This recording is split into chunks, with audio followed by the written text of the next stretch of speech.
बिस्मिल्लाहिर्रहमानिर्रहीम अस्सलाम वालेकुम। I hope you are well. So हमने जैसे कि कार्बोहाइड्रेट के मेटाबॉलिज़्म को इसका इंट्रोडक्शन सारी साइकिल मैंने बताई थी, ठीक है। और भी काफ़ी एमसीक्यूज़ वाइज कॉन्सेप्ट वाइज आपको ग्लाइकोलाइसिस साइकिल की डेफिनेशन, उसकी सिग्निफिकेंस, उसके सब क्लासेस, उसके स्टेजेस और उसकी ये क्लास विद ट्रिक्स मैंने जो है आप लोग के साथ डिस्कस की थी, ठीक है। सो आप लोग जिन्होंने पुराना लेक्चर देखा होगा उनको पता होगा, ठीक है। सो वो स्टूडेंट जो कि ये लेक्चर देख रहे हैं तो काइंडली पहले वो फर्स्ट लेक्चर जाके देख लें, ठीक है। पहले तो मैंने उसमें कहा था कि आप ख़ुद रीड कर लें, लेकिन इसको जब मैंने पढ़ा तो इसमें देखें कुछ जो है ना इंपॉर्टेंट बातें लिखी हुई जिसको मैंने हाईलाइट कर दिया, ठीक है। तो मैं उसको जो है एक नज़र बता देती हूँ आप लोगों को, ठीक है। सो जैसे कि मैंने लास्ट में साइकिल आपको बताई थी और ट्रिक बताई थी, गुड गर्लफ्रेंड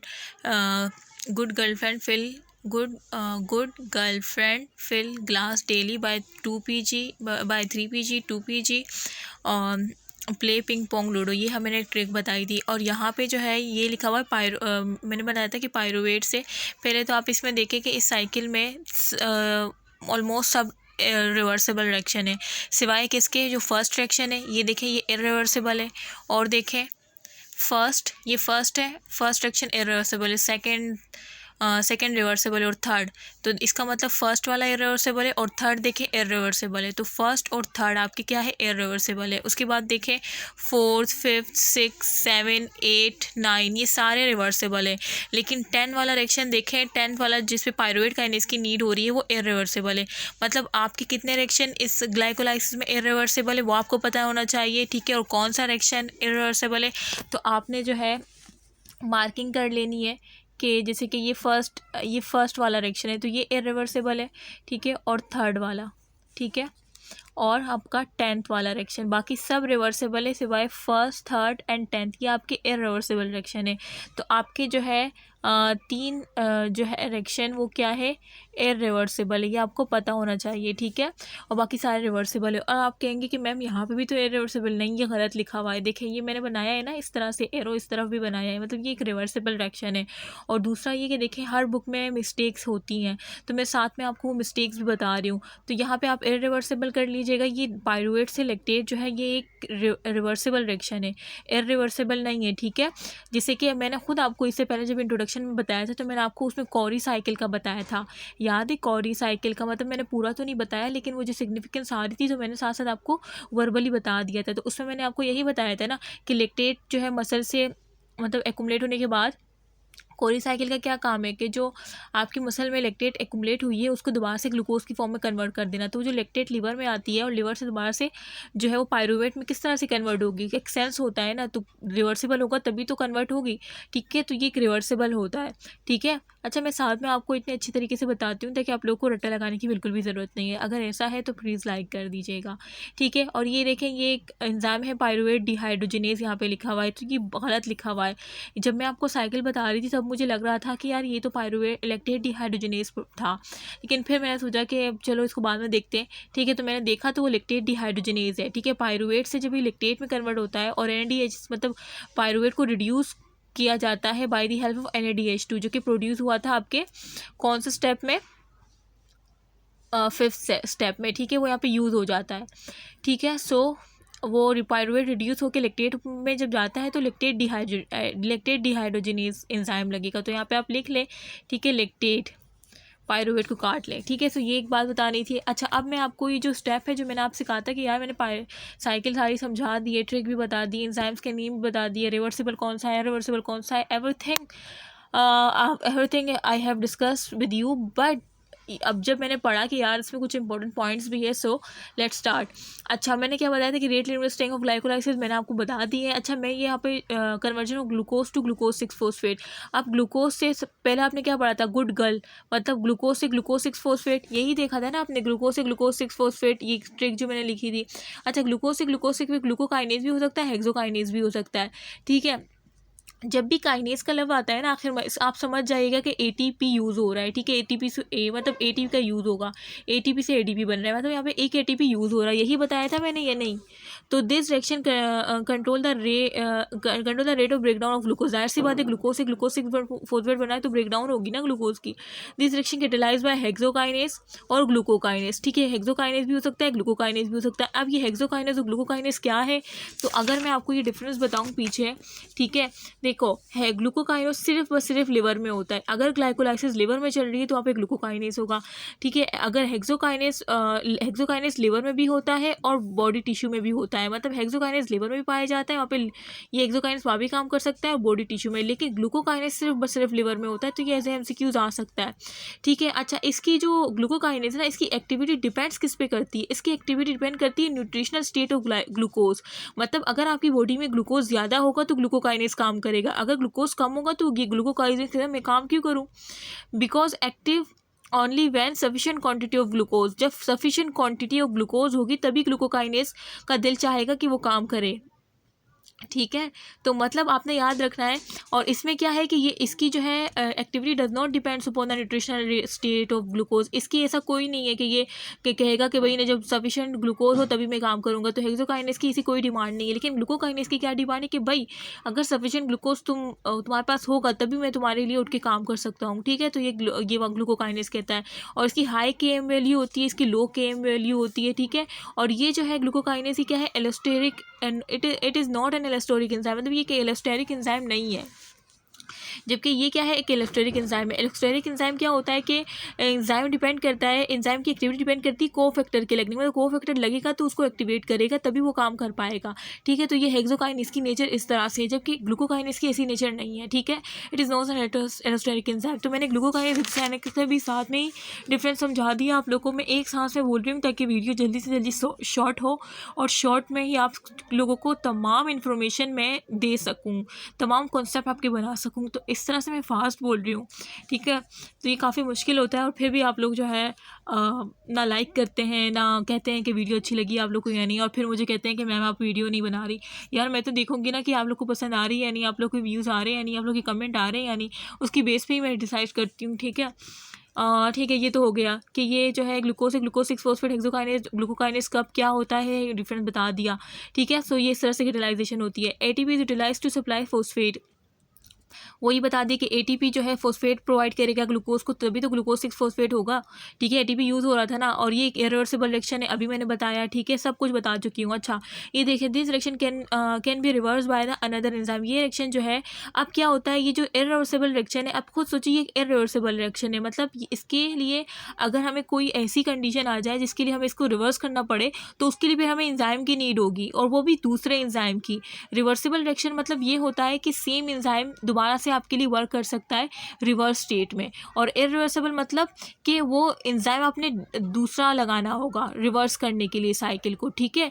तो मेरे साथ में आपको ये भी समझा दिया, ठीक है। इसका मतलब कि इरिवर्सिबल स्टेट में जो हेक्सोकाइनेज या ग्लूकोकाइनेज काम कर रहे थे, वो जब आपको रिवर्स करने की ज़रूरत पड़ेगी तो ये काम नहीं करेंगे, क्योंकि एक इरिवर्सिबल एंजाइम थे और रिवर्सिबल रिएक्शन में परफॉर्म कर रहे थे। तो फिर आपको रिवर्स करने के लिए, और रिवर्स करना कहाँ पे होगा, जब आप ग्लूकोनियोजिनेसिस साइकिल पढ़ेंगे। ग्लूकोनियोजिनेसिस में क्या होता है, दोबारा से ग्लूकोज की फॉर्मेशन करना। यहाँ पे हम ग्लूकोज को तोड़ रहे हैं ना, वहाँ पे हम दोबारा से मतलब हम ग्लूकोज को तोड़ के इस तरफ आ रहे हैं, लेकिन ग्लूकोनियोजिनेसिस हम ऊपर की तरफ जाएंगे। जब ऊपर की तरफ जाएंगे ये रिवर्सिबल रिएक्शन तो हमारे साथ पार्टिसिपेट कर लेंगे इनके, लेकिन जो इरिवर्सिबल आ रहा है जैसे कि ये फॉस्फोऑक्टोकाइनेज 1, ये तो सिर्फ इरिवर्सिबल का एंजाइम है, तो यहाँ पे हमें अपना रिवर्स वाला एंजाइम लगा के हम ऊपर जा सकेंगे। इस तरह से फर्स्ट वाले में भी यही होगा, ठीक है। अच्छा, तो अब ये देखिए, जब आपको बिल्कुल नहीं है जिसके पीछे जाना है, मतलब ग्लूकोज 6 फॉस्फेट से आपने दोबारा ग्लूकोज को बनाना है, ठीक है। ग्लूकोज 6 फॉस्फेट के लिए तो हेक्सोकाइनेज ग्लूकोकाइनेज वर्क कर सकते थे, लेकिन अगर ग्लूकोनियोजेनेसिस में आपने ग्लूकोज 6 फॉस्फेट से दोबारा से ग्लूकोज 6 फॉस्फेट से आपने दोबारा से ग्लूकोज में जाना है ग्लूकोनियोजेनेसिस में, तो आपके लिए तो उसके लिए वहाँ पे एंजाइम बताया हुआ है ग्लूकोज 6 फॉस्फेटेज, ठीक है। ग्लूकोज 6 फॉस्फेटेज, ये आप समझ लें ग्लूकोज 6 फॉस्फेटेज, ठीक है। तो ये एंजाइम आपने याद रखना है। ग्लूकोनियोजेनेसिस में जो पढ़ाऊंगी तो आपके लिए आसानी होगी अगर आपको याद हुआ। वैसे जिस तरह से मैं समझा रही हूँ कि आप लोग को उम्मीद है कि आप लोग को याद हो रहा होगा। अब देखिए fructose 6 phosphate to fructose 1,6 bis phosphate, उसके बाद क्या था, दूसरा स्टेप तो यही था ना कि आइसोमेराइजेशन हो रही थी, ग्लूकोज 6 फॉस्फेट फ्रक्टोज 6 फॉस्फेट जा रहा था, बाय ग्लूकोहेक्सोस आइसोमेरेज मतलब आइसोमेराइजेशन हो रही है, एल्डो से कीटो शुगर बन रही है। अच्छा फ्रक्टोज 6 फॉस्फेट क्या है, फ्रक्टोज 1,6 बिस फॉस्फेट बन रहा है बाय दी हेल्प ऑफ फोस्फोफ्रक्टोकाइनेज 1। ठीक है, फोस्फोफ्रक्टोकाइनेज 1 की वजह से फ्रक्टोज 6 फॉस्फेट से फ्रक्टोज 1,6 बिस फॉस्फेट जा रहा है और एटीपी का यूज हो रहा है, यही बताया था मैंने या नहीं, और ये ट्रिक की बेस पे मैंने बताया था। तो ये reaction catalysed by phosphofructokinase 1, ATP utilise होता है, बता दिया इरिवर्सिबल रिएक्शन है, खुद देखा अभी आपने कि ये क्या है, एक इरिवर्सिबल रिएक्शन है। ठीक है, अब इसके लिए भी ग्लूकोनियोजेनेसिस में अगर हम ये ग्लूकोनियोजेनेसिस अगर हमारे पास फ्रक्टोज 1,6 बिसफॉस्फेट होगा, हमें ऊपर जाना होगा, तो हम तो इस एंजाइम को यूज़ नहीं कर सकते ना फोस्फोऑक्टाइनेज 1 को, क्योंकि ये तो एक इरिवर्सिबल वाला एंजाइम है जो कि सिर्फ रिवर्स नहीं हो सकता, ये मतलब ये काम रिवर्स में नहीं कर सकता। तो दूसरा एंजाइम कौन सा है, ग्लूकोनियोजेनेसिस के लिए तो हमें ऊपर जाने के लिए दूसरा एंजाइम चाहिए, जैसे इसमें था, इसके लिए कौन सा था ग्लूकोनियोजेनेसिस में, ग्लूकोज 6 फॉस्फेट फोस्फेटेज था। अब ग्लूकोनियोजेनेसिस में देखते हैं कि इसके लिए कौन सा है, फ्रक्टोज 1,6 बिसफॉस्फेटेज, कौन सा है, फ्रक्टोज 1,6 बिसफॉस्फेटेज। ठीक है, देखिए आपको अगर मैं ट्रिक बताऊं कि इसको किस तरह से याद रखना है, कि फ्रक्टोज 1,6 बिसफॉस्फेट था ना, तो इसका एंजाइम ग्लूकोनियोजेनेसिस में फ्रक्टोज 1,6 बिसफॉस्फेटेज कर दें, इसी तरह से इसका ग्लूकोनियोजेनेसिस में ग्लूकोज 6 फॉस्फेट ना ग्लूकोज 6 फॉस्फेटेज कर दें। ठीक है, किस तरह से ट्रिक बताए, मानते हैं मेरी या नहीं? ठीक है, मैंने साथ में आपको ट्रिक भी बता दी, याद भी करवा दिया। अच्छा, अब है conversion of phosphoenol pyruvate to pyruvate. अब तीसरा जो इरिवर्सिबल रिएक्शन है वो है कि फोस्फोइनोल पायरुवेट जो है पायरुवेट में जा रहा है। मैंने आपको बताया था कि इनोल पायरुवेट अगर ना भी याद रखे तो कोई वो नहीं है, क्योंकि ये अनस्टेबल होता है। ठीक है, तो ये टूट के दोबारा से पायरुवेट, तो आप डायरेक्ट याद रखें कि फोस्फोइनोल पायरुवेट में जा रहा है by the hello pyruvate kinase, तो ये एक इरिवर्सिबल रिएक्शन है।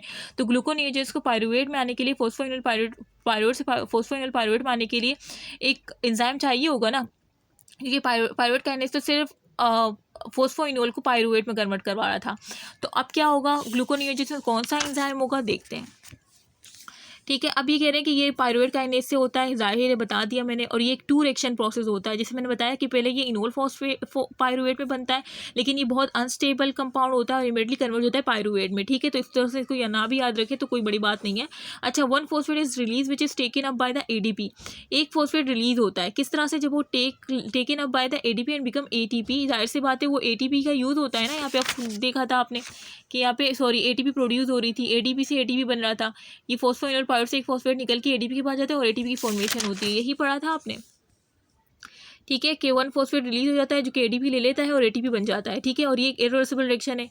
ठीक है, खुद ही देख लिया आपने। अब हम ये बात करें कि ग्लूकोनियोजेनेसिस में कौन सा, हम यही देखना तो चाह रहे थे कि ये रिएक्शन रिवर्स हो सकता है बाय दी है पायरुवेट कार्बोक्सिलेज और पायरुवेट कार्बोऑक्सीकाइनेज, दो ही वो लगेंगे, क्योंकि हमने यहाँ पे कहा कि ये 2 रिएक्शन प्रोसेस है ना, तो इस वजह से 2 एंजाइम है कि एक क्या है पायरुवेट कार्बोक्सिलेज, ठीक है, और दूसरा क्या है पायरुवेट कार्बोऑक्सीकाइनेज। तो आपने याद रखना है ये वाला इरिवर्सिबल, तो 3 इरिवर्सिबल रिएक्शन थे, उसके लिए हमने 3 इरिवर्सिबल रिएक्शन थे ना, वन था यहाँ पे, थर्ड था और 10 था। 1 में क्या था, ग्लूकोज 6 वो था, ग्लूकोज 6 फॉस्फेटेज था, और थर्ड में क्या था, फ्रक्टोज 1,6 बिसफॉस्फेटेज था, और 10th में क्या बताया था मैंने, पायरुवेट कार्बोक्सिलेज या पायरुवेट कार्बोऑक्सी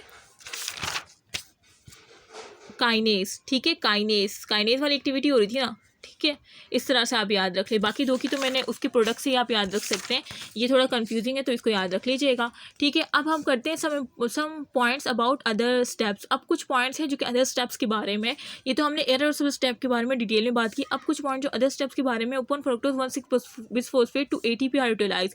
फ्रक्टोज 1,6 बिसफॉस्फेट में आपने क्या देखा था कि 2 एटीपी यूटिलाइज हो रहे थे।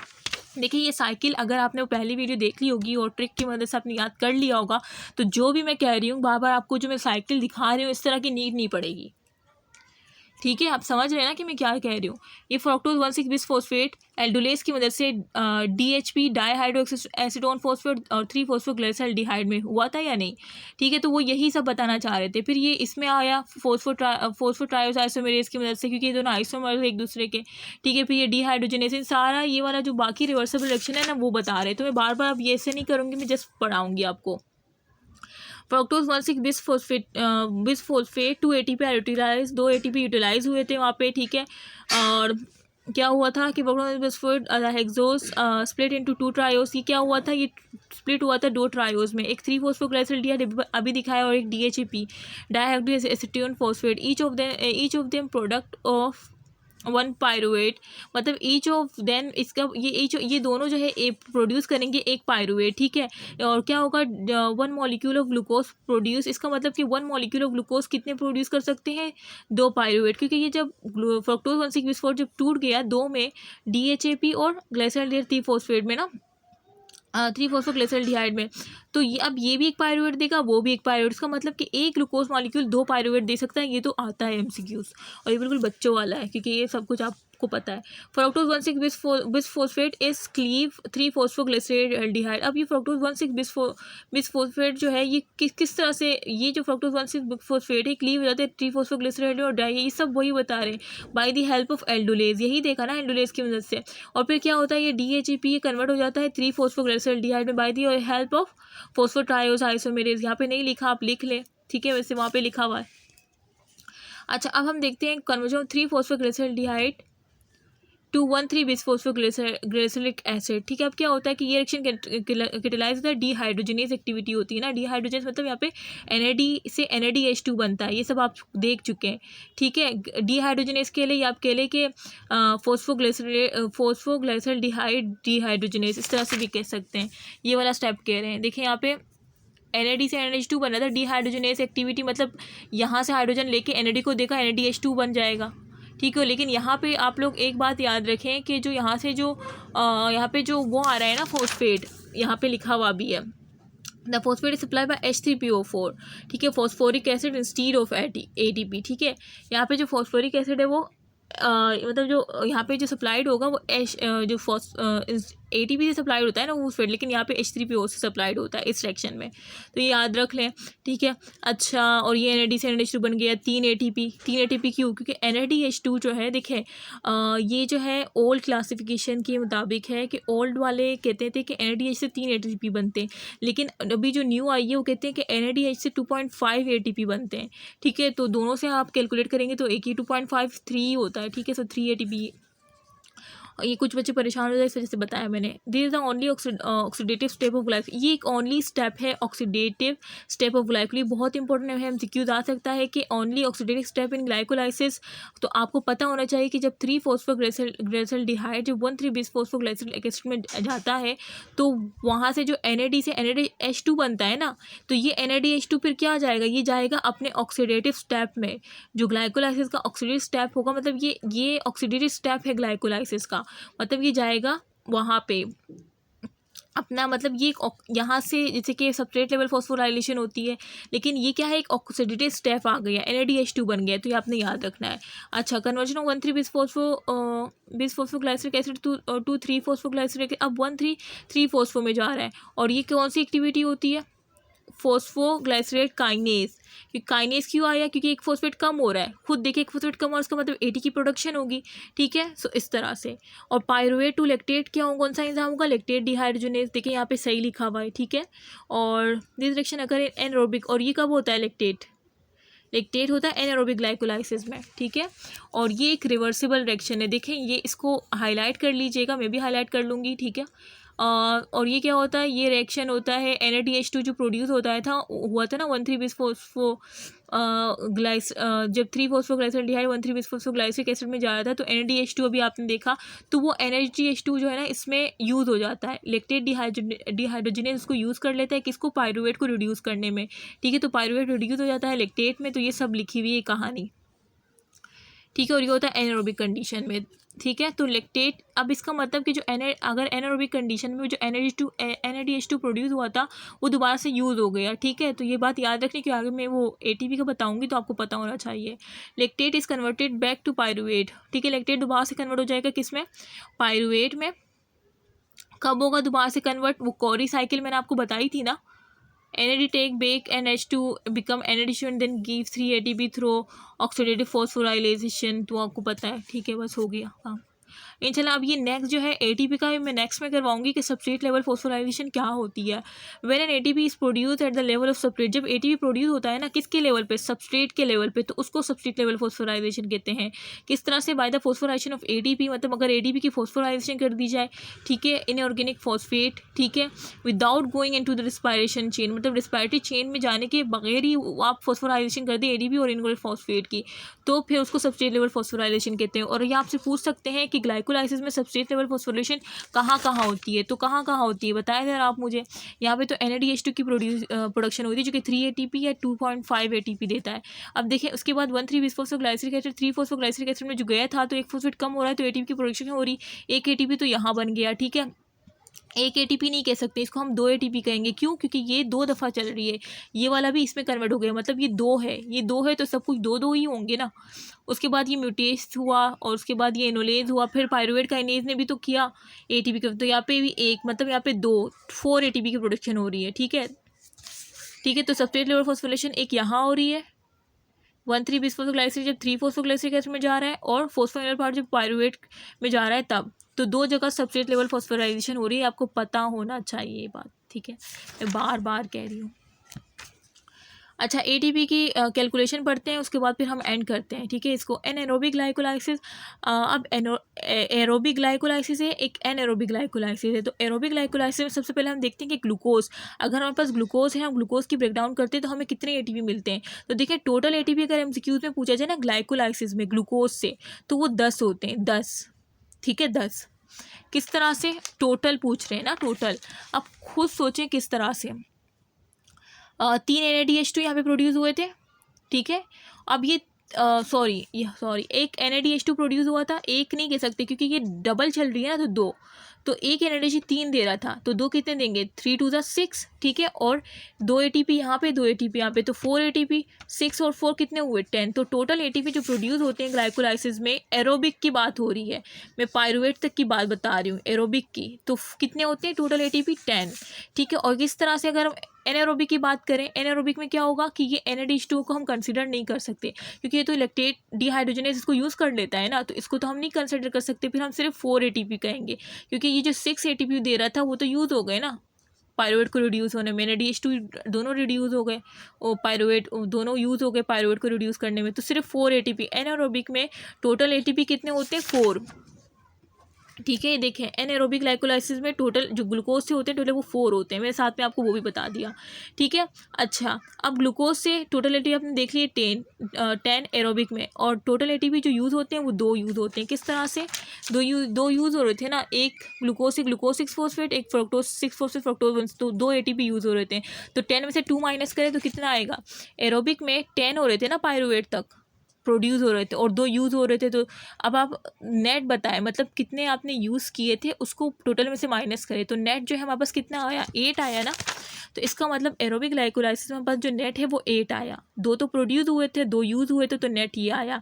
तो ये आपसे पूछ सकते हैं कितने यूज़ हुए, कितने टोटल प्रोड्यूस या नेट, तो ये सब MCQs है, ठीक है। इस तरह से मैंने आपको एनाएरोबिक का बताया था कि टोटल उसमें 4 हो रहे थे और यूज़ 2 हो रहे हैं, तो जाहिर सी बात है नेट 2 ही बचेंगे ना।